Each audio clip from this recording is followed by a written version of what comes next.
த.வே.க மாநாட்டில் முதல்வர் ஸ்டாலின் அவர்களே அங்கிள் என விஜய் கூறியது தொடர்பாக கண்டனங்கள் வலுத்து வரும் நிலையில் இயக்குனர் கே.எஸ். ரவிக்குமார் அங்கிள் என விஜய் கூறியது சரிதான் எனக் கூறியுள்ளார். கிருஷ்ணகிரி அருகே உள்ள சின்ன மோட்டூர் பகுதியில் எருதுவிடும் திருவிழா கோலாகலமாக நடைபெற்றது. இதில் கிருஷ்ணகிரி, திருப்பத்தூர், ஆந்திர மாநிலம் உள்ளிட்ட பல்வேறு பகுதிகளிலிருந்து 300க்கும் மேற்பட்ட எருதுகள் பங்கேற்றன. வெற்றி பெற்ற எருதுகளுக்கு பரிசுகள் வழங்கப்பட்டன. இந்த விழாவில் ஏராளமான இளைஞர்கள் மற்றும் பொதுமக்கள் உற்சாகமாக கலந்து கொண்டனர்.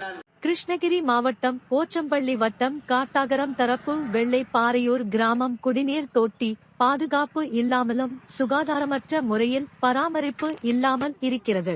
இந்த குடிநீர் தொட்டியில் இருந்து கிராம மக்களுக்கு குடிநீர் விநியோகிப்பது கொடுமையிலும் கொடுமையாக இருக்கிறது.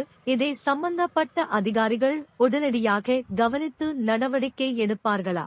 கிருஷ்ணகிரி மாவட்டம் போச்சம்பள்ளி அருகே மஞ்சமேடு கிராமத்தில் நேற்று விநாயகர் சதுர்த்தி விழாவை கொண்டாடும் வண்ணமாக சீரியல் லைட் அமைக்கப்பட்டது. இது பழுது ஏற்பட்டதால் அதை சரி செய்ய பாலிடெக்னிக் மாணவர் மிதுன் முயன்றபோது எதிர்பாராத விதமாக மின்சாரம் தாக்கி உயிரிழந்தார். இந்த சம்பவம் அந்த பகுதியில் பெரும் சோகத்தை ஏற்படுத்தியது.